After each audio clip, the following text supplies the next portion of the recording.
Okay, welcome back to Towergate video number 430, Monday, May the 14th,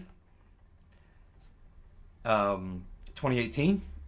This video is going to be a deep dive into the background and the bio of Stefan Halper.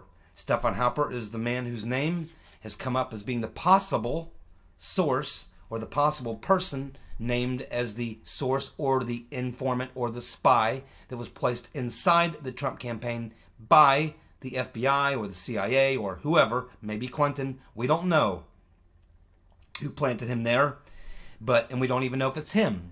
But when you look at the Washington Post article and you look at the description of the person, and then you look at the people who were involved in the 26 campaign, there is only one person really that meets all the criteria that the Washington Post laid out. And it was the Washington Post that suggested that there was an informant and that name was redacted in the EC, and that's what Devin Nunes wanted to find out this past week when he went to the Department of Justice with Trey Gowdy. He went over there to see whose name it was in that blacked out section of the EC.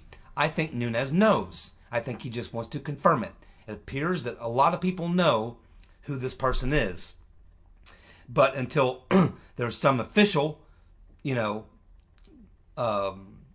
someone officially comes out and confirms it, it's just floating around in the air out there. No one's confirmed it, but no one has come out and denied it either.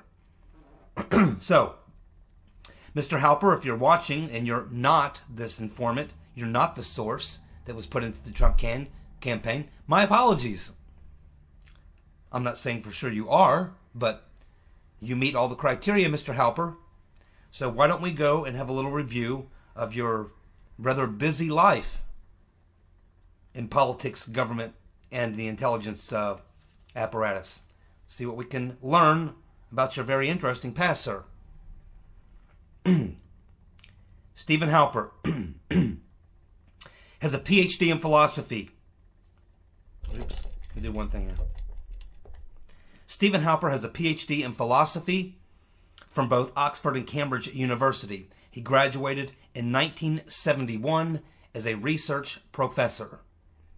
Halper, after graduation, worked at the White House in the Nixon administration as the House Domestic Counsel from 1971 to 1973.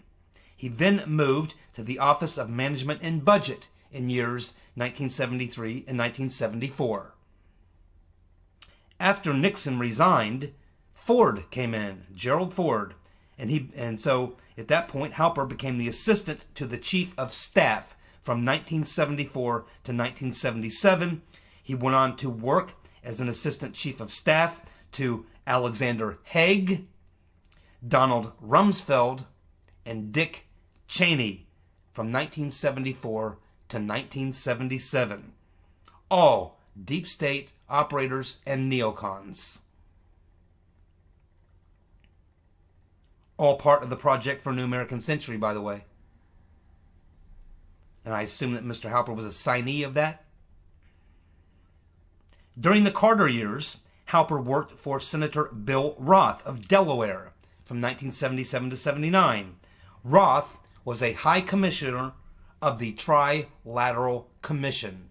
The Trilateral Commission dedicated to the New World Order.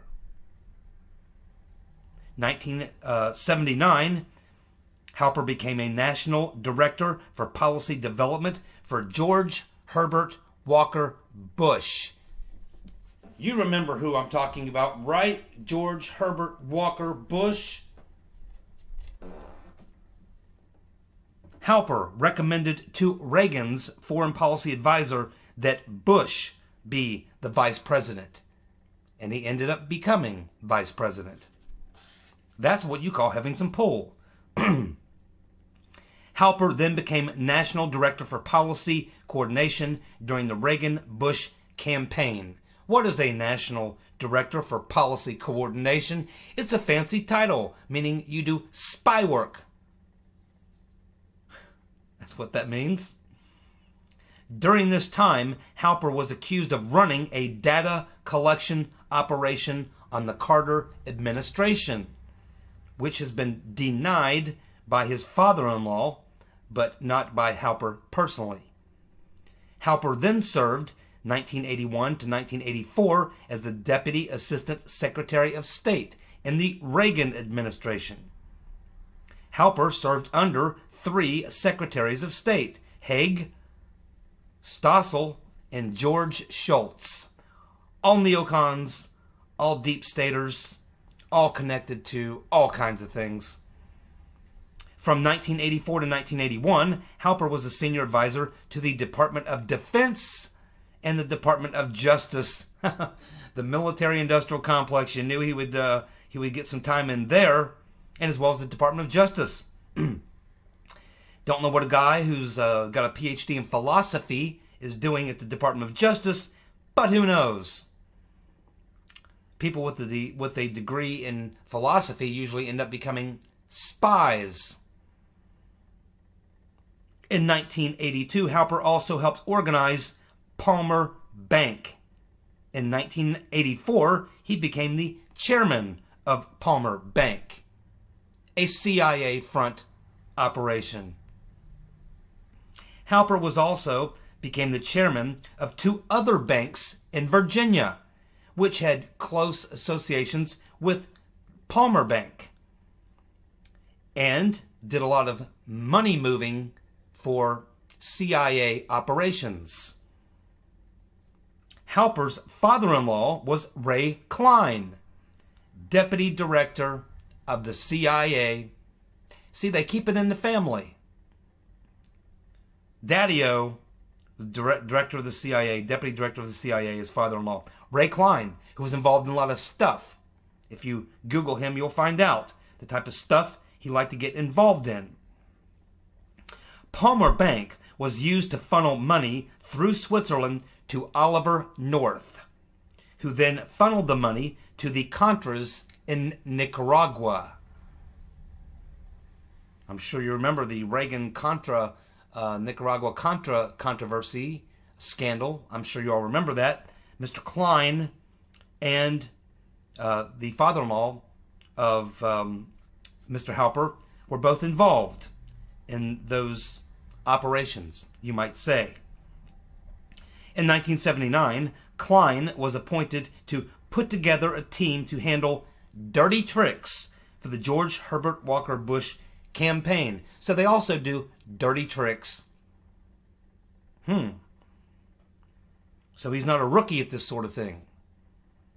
Halper and Klein were also on the board of directors at the National Intelligence Study Center in 1983, the Board of Spooks. Halper also wrote for the neocon magazine, The Weekly Standard. Irving and now Billy Boy Crystal, their operation. And he also hosted a radio and TV program from 1986 to 2000 called World Wise. Halper and Bill Clinton were school buddies at Oxford. Halper was the first one to mention the Clinton emails in association with the hacking and the Russia collusion.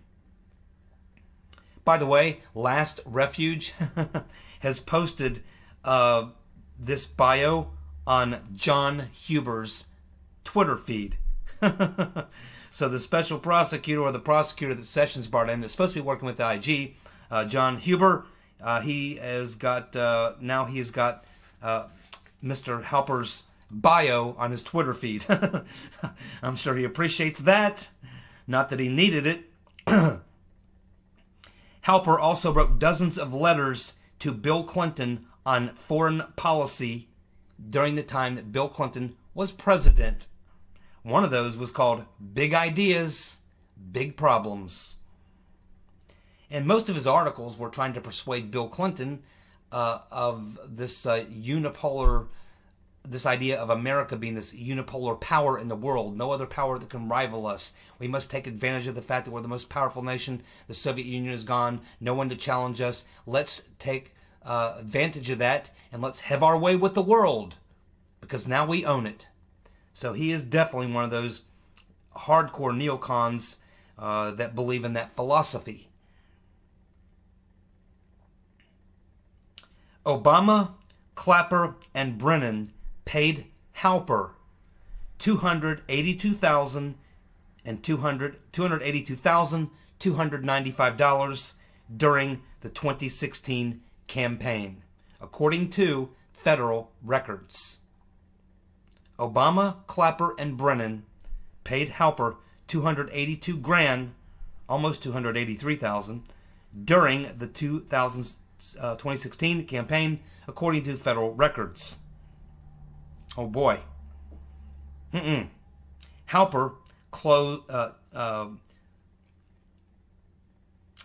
Halper's close friend and associate, also in the UK, is two of his close friends and associates in the UK are Mr. Dearlove, who was the head of GCHQ, and Alexander Down the Hatch Downer. He's connected to everybody that he needs to be connected to meet the criteria, and more. And it would seem that Strzok and Comey planted Halper. Strzok went to London at the same time that Pabst and Misfit and Millian were having meetings. So we got Papadopoulos along with Misfit and Millian having these meetings at about the same time that Strzok heads over to London to meet with somebody. And a lot of people think he met with our good friend Mr. Haber.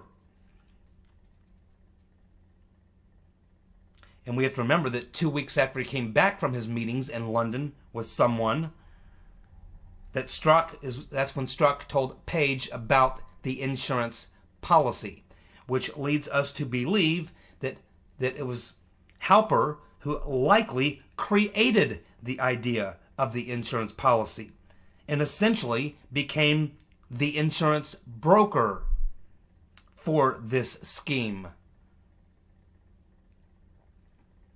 The Rotten Reverend Clinton, during her time as Secretary of State, often used quotes in speeches that are taken directly, word for word, from Halper's writings, showing us that there is definitely a Clinton connection.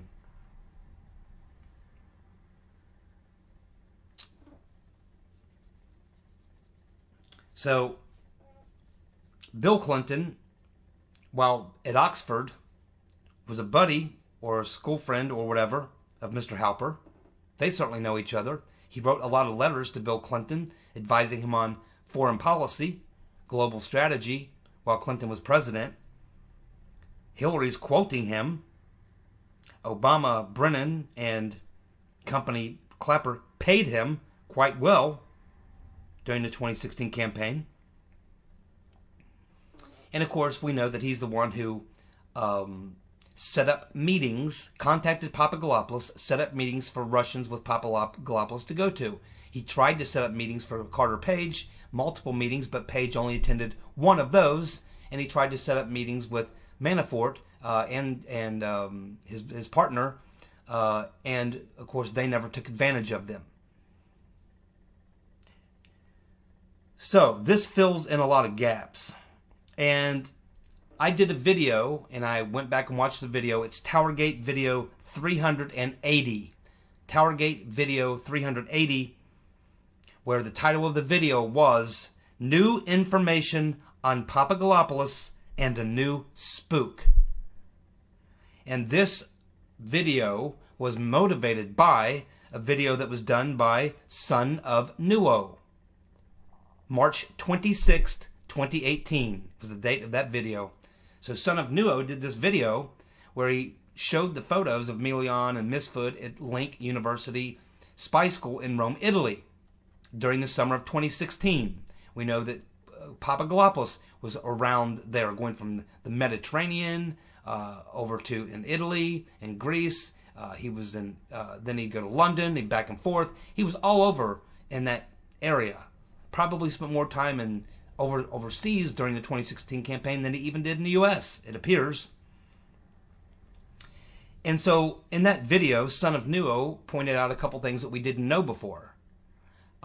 Specifically, the meanderings of George Papadopoulos, where he was at during the summer of 2016. People he was talking to, people he had association with, Misfit, Melion, who are associated also with the spy school. So we had Papadopoulos, Melion, and Misfit all associated with this spy school in Link University, which is where the CIA and other countries send their top spies to be trained.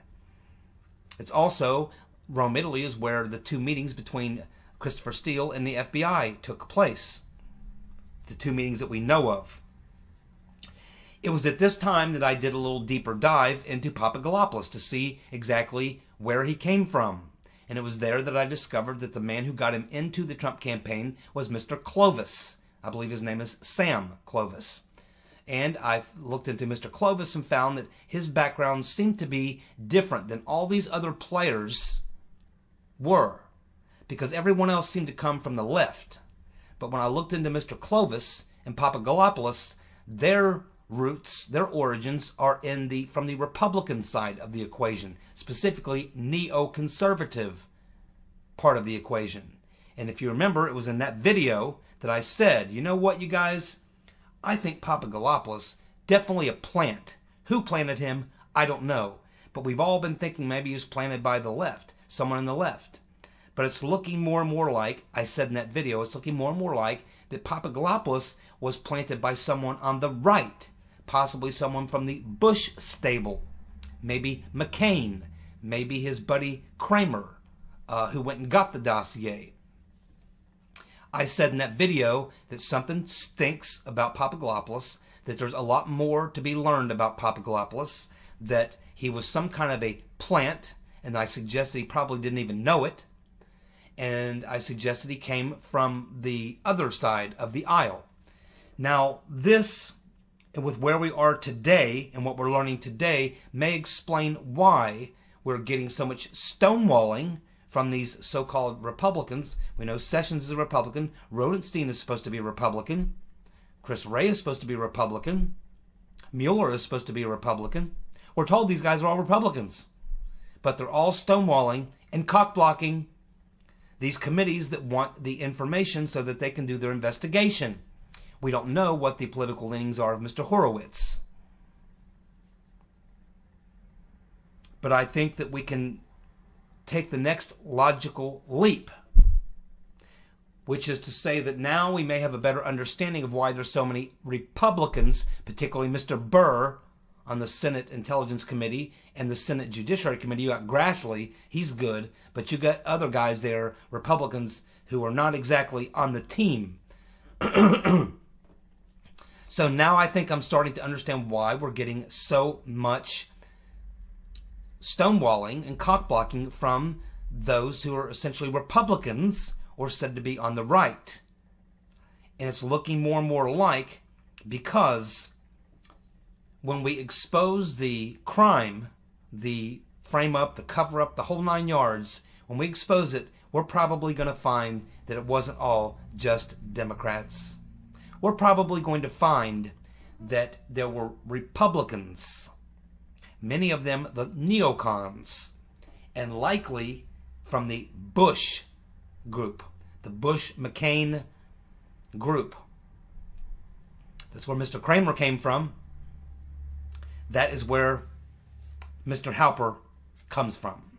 Mr. Halper does not come from 30, 40 years of Democratic administrations and Democratic high-level deep staters. No. We just went through his bio.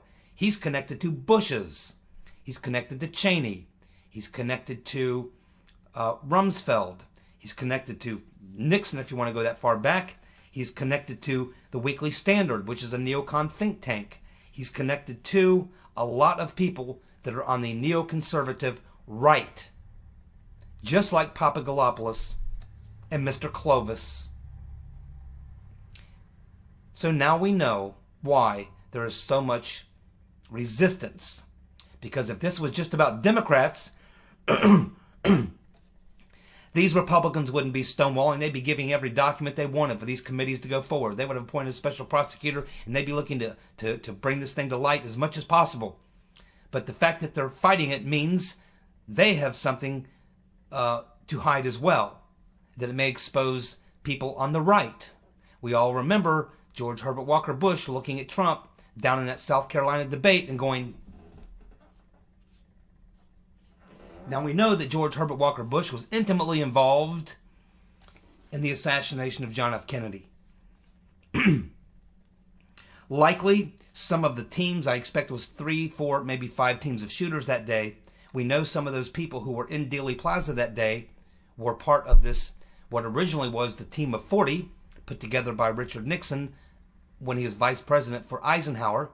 Then, once Eisenhower left office, that operation got moved to the CIA director, who was the director who was over Caribbean operations, which is where all these operatives were being, recruited from, was George Herbert Walker Bush, was head of CIA Caribbean operations.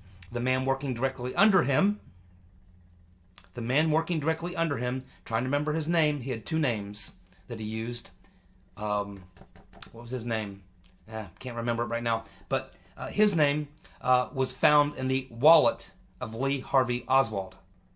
There are several other people who worked for this same handler who have confirmed that, in fact, Oswald, along with them, worked for this CIA handler, whose direct boss in the Caribbean was George Herbert Walker Bush. We know that Frank Sturgis and E. Howard Hunt were the ones who headed up this group of 40. Their role and their job was to train a bunch of assassins that they could use to send into Cuba to assassinate Castro. That was the mission. At the same time, they were also busy working on operations to put together a small revolutionary army that they could send into Cuba to overthrow Castro as well. Kind of a Bay of Pigs Part 2 is what they wanted to do. Robert F. Kennedy, as Attorney General, found out about this training camp down near Lake Pontchartrain, Louisiana. And he contacted Hoover. And he said, Hoover, J. Edgar Hoover, and he said, J. Edgar Hoover, FBI Director, I just found out that the CIA is running these training camps down around Lake Pontchartrain, Louisiana. They're shipping in automatic weapons, guns, ammo. They're preparing to put together another army to invade Cuba, and me and my brother are not happy about it. So what I want you to do, Mr. Hoover, is send your FBI boys down there. I want you to send them down there and shut down that operation at Lake Pontchartrain. At which point, they needed to find someone who could help them with that. And so they turned to a reliable source who was on the FBI payroll as an informant. His name was Lee Harvey Oswald. And his handler at the FBI was called James Hosty. Why do we know this? Because James Hosty went into court and admitted it.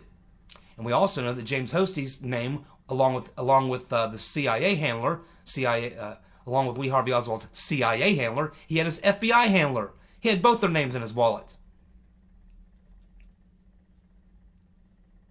So Lee Harvey Oswald did what the FBI asked him to do. He went down to New Orleans and he mingled around with those CIA hacks. I can't remember all their names now, but there was a group of them down there that were involved in that.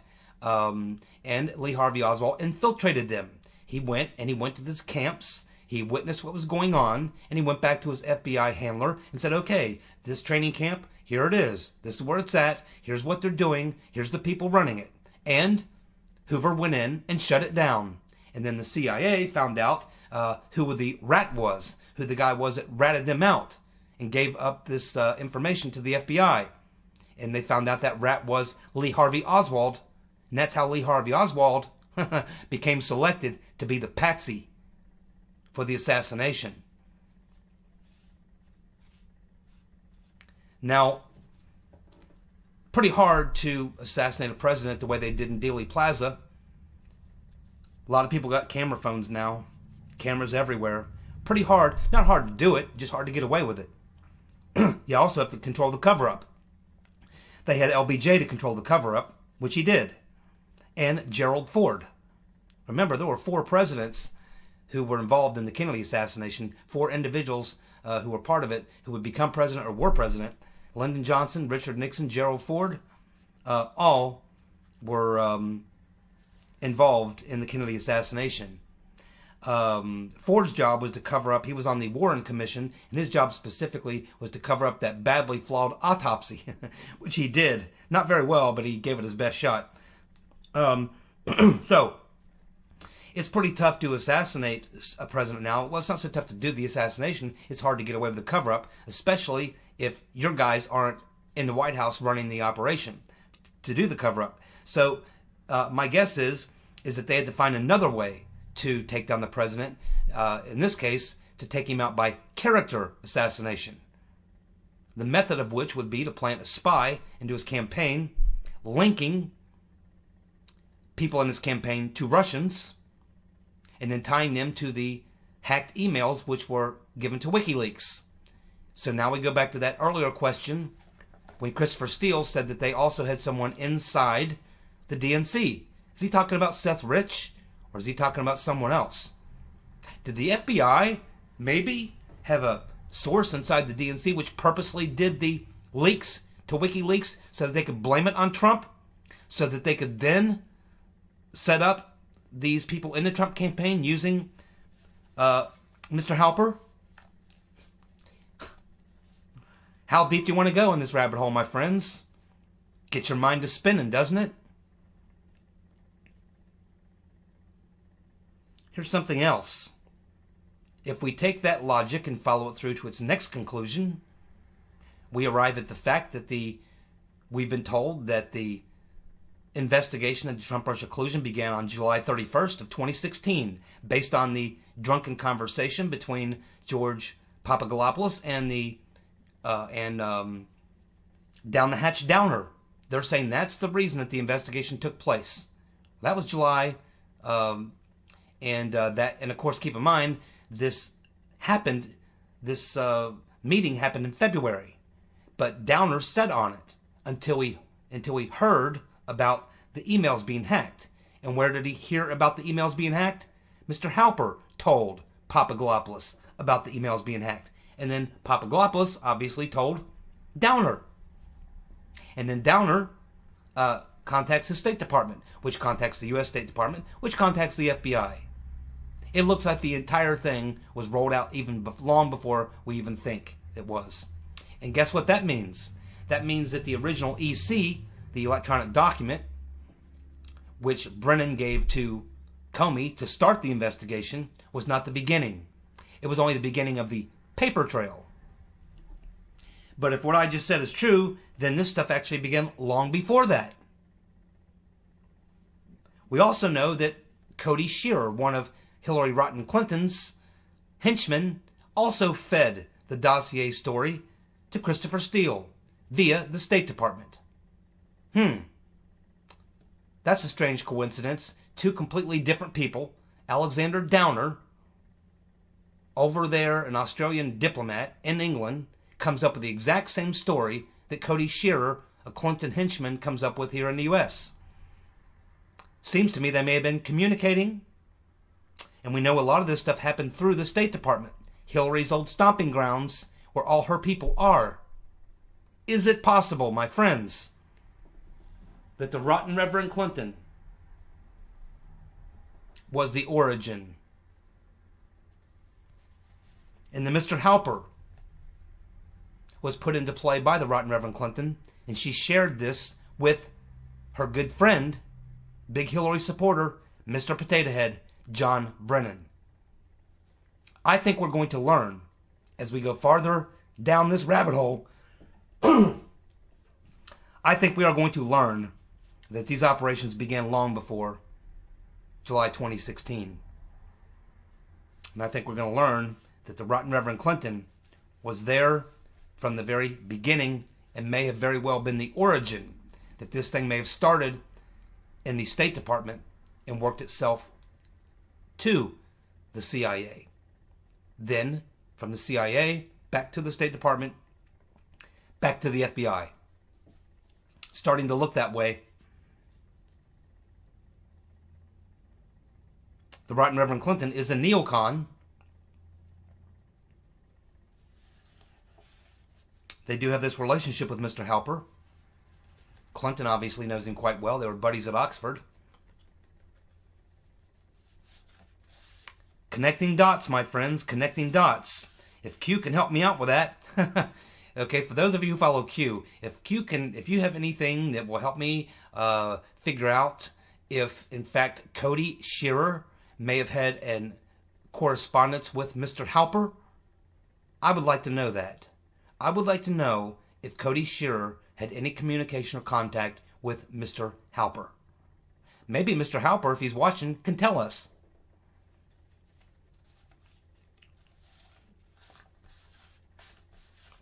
There you go. The deep dive on Mr. Halper. And we now understand why Papadopoulos acted the way he did the things he did, and why he's behaving so quietly now. No book tour for Mr. Papadopoulos. He could get $1 million. He could drive around, go around the country making lots of money telling us his story, but he's not. He's very quiet. Mr. Halper's very quiet. Mr. Clapper has suddenly gone very quiet, besides leaking that story to the press. Haven't heard from Clapper. He hasn't been on CNN in a couple of days. Since this story came out, these guys have gone silent. It's crickets. Mr. Halper's probably being driven nuts with his phone ringing off the hook. He could put it all to rest by simply coming out with a statement from his spokesman saying that he is not the informant. Comey could put it to rest by coming out and saying that he knows nothing about the informant. He has not. No one has come out and said anything. The journalists who apparently know this name, and even Nunes himself, are keeping their mouths shut. No one wants to come out and say it. Everybody's waiting on something. Some shoe to drop. And I think that shoe is when Nunes looks at that redacted name, unredacted, confirms it, and then it gets leaked. And that begins a whole new chapter and begins a massive unraveling of this, because that will show us that they put a plant inside the Trump campaign for the very purpose of setting up Page, Manafort, Papadopoulos, and Gates. They're also the very first people that Mueller went after. As soon as he got in there, bam! Who's the first 4 people he went after? The very people that Mr. Halper arranged meetings with Russians, knowing good and well that they would find those communications from that Title I FISA warrant that they got. They had the Title I FISA warrant waiting in the wings, waiting for Mr. Halper to give these guys set these guys up with these meetings with Russians, knowing good and well that would all be picked up. Then they had Mr. Downer come in and have a conversation with Pops, where Papadopoulos tells him what he learned from Halper about those hacked emails. All this total setup, total frame-up, just as I've been saying for a very long time. This is all going to come out. You know, when you go to the pool and you look at that cold, icy water, you have 2 choices. You can do it like my sister used to do. Go in there an inch at a time, wade into the water, adjust to it a little bit, then go a little deeper and a little deeper, and finally after about an hour, maybe you're actually in the pool. Or you could do what I used to do. Just jump in the damn pool. It's pretty exhilarating for about 3 seconds, but you're used to it. My suggestion, take the deep dive, Mr. Sessions, Mr. Rosenstein, and suffer the consequences, if there are any, for you. Take the deep dive. Jump in. Let's just all jump in, get the truth, get it out, so we can move on. Because it's not going away, and this nickel and diming us to death, inch by inch by inch. Your plan to drag out this thing until 2018, take back the Congress, it's not going to work. You're only making people more angry, Mr. Brennan. You and your friends, Mr. Clapper, Mr. Comey, Mr. Halper, and all the rest, you guys just need to come out, go clean, jump in the pool, let it all hang out, let the chips fall where they may, because it's going to happen anyway. You guys have a good day. Thank you for tuning in. Goodbye.